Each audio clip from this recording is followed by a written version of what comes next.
Hi guys, I am here with a true story from Guidepost that people send in. Just a short story. This one is by Darlene Stern and it is called Miracle of the Meat Pies. All right. You guys ever had a meat pie? I ain't.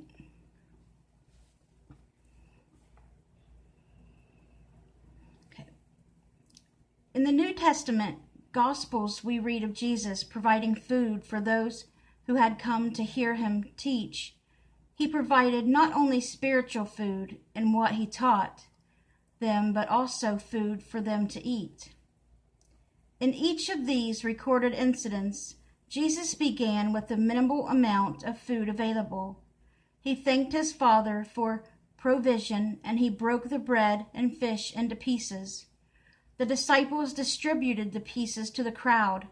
Every person present had enough food to be satisfied, and there was more food left over than they had started with.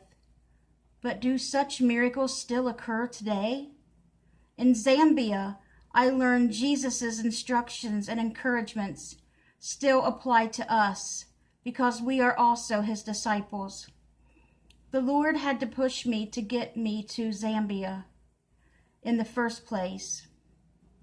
I made every protest I could think of that this was not a trip for me. But God overruled every stumbling block I placed in the way of going, and he made it clear to me that he wanted me to join this ministry team in the compound, another word for barrio or ghetto of Nombe in the capital city of Lukasa. I don't know what these words, how to say these words. But this,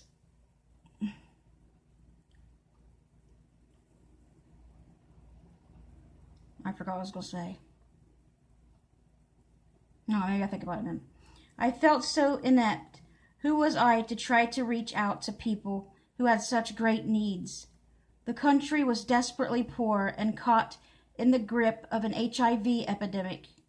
I'd been raised to believe that only trained, called professionals, workers could help others in such poverty and pain. What I was going to say was she better listen to God, because look what happened to Jonah. Just remember Jonah. He disobeyed God when God wanted him to go to Nineveh. And that was a bad place, a bad town, and he was scared to go there, so he decided to take off on a boat to run from God, to run away. But of course, you can't run away from God. God knows everything about you. He sees everything. He knows he was right there.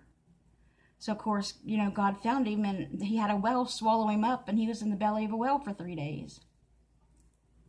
And then he goes to Nineveh, happily after that, and those people all turned to the Lord and were happy.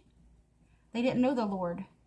When Jonah taught them, they were all thrilled and changed them all. However, the Lord kept reminding me of what I had learned from the Bible.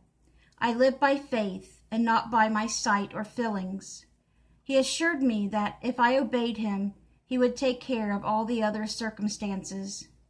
Part of the ministry in Nombe was to hold meetings to tell people about God.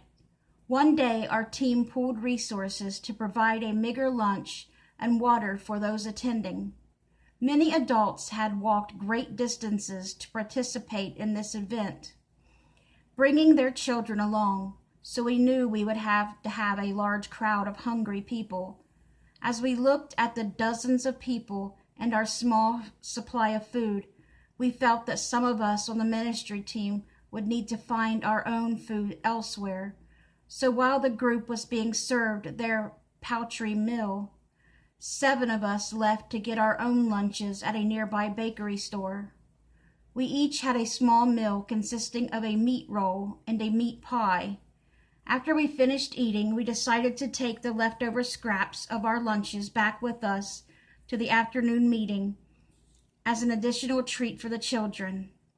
We divided the scraps into smaller portions so we could give them even a tiny morsel to each of the children there. Once the children were gathered, the team members overseeing the food distributed asked the Lord to bless the food and thank the Father for the provision. Then, in an orderly fashion, the girls were fed, followed by the boys. Each of the 55 children received a morsel, not just one time, but twice. Remember, these were leftovers from a meal for only 7 people to start with. Leftovers. As in the biblical accounts of Jesus miraculously feeding the crowds, we still had food left after we fed the children attending the meetings. We were even able to feed the neighborhood children who descended upon us when they saw food being passed out. Now, that is, God truly blessed that food, because that wouldn't have been enough to do all that. I was so grateful to participate in this miracle of multiplication. I received far more than I contributed in the leftover scraps of my lunch. The Lord caused His word to come alive that day to testify that He still operates the same in our time as when He walked the earth.